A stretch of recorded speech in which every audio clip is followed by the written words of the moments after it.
गडकरी ने शुक्रवार को कहा कि लोकतंत्र की सबसे बड़ी परीक्षा यह है कि शासक अपने खिलाफ जाहिर की गई सबसे मजबूत राय को भी बर्दाश्त करता है। आपको बता दें, MIT वर्ल्ड पीस यूनिवर्सिटी में एक पुस्तक विमोचन समारोह के दौरान नितिन गडकरी ने ये सारी बातें कही।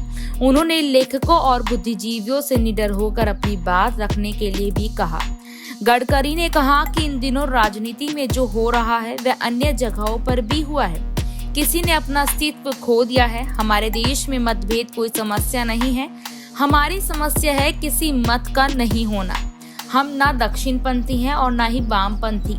हम अवसरवादी हैं। साहित्यकारों, बुद्धिजीवियों और कवियों से बड़ी अपेक्षा की जाती है कि वे अपने विचारों को खुलकर और दृढ़ता से व्यक्त करें।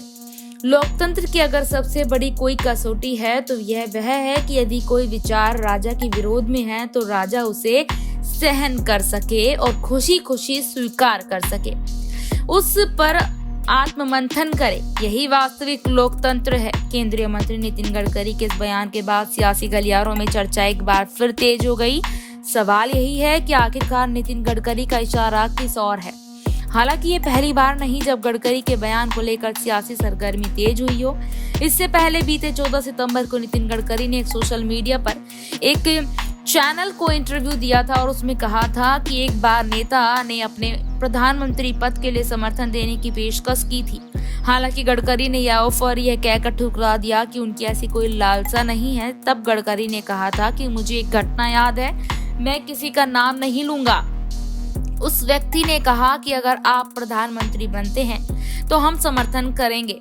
मैंने उनसे पूछा कि आप मेरा समर्थन क्यों करेंगे और मुझे आपका समर्थन क्यों लेना चाहिए। PM बनना मेरे जीवन का लक्ष्य नहीं है। अपने संगठन के प्रति वफादार हूँ। मैं किसी भी पद के लिए समझौता नहीं करूंगा। मेरा निश्चय मेरे लिए सबसे अहम है। इसी बीच आपको बताते चले कि नितिन गडकरी ने यहाँ पर एक बार फिर अपने इस बयान से सियासी पारा गर्म कर दिया है। अगर देखा जाए तो भारतीय जनता पार्टी के दिग्गज कहीं ना कहीं अपनी नाराजगी कहीं ना कहीं दिखा ही देते हैं। आपको क्या लगता है कि जितने भी चुनाव इस वक्त राज्यों के चल रहे हैं, इन राज्यों के चुनावों से पहले या बाद में भारतीय जनता पार्टी के दिग्गज जो हैं वो दरकिनार हो जाएंगे? कमेंट बॉक्स में अपनी राय साझा जरूर करें। धन्यवाद।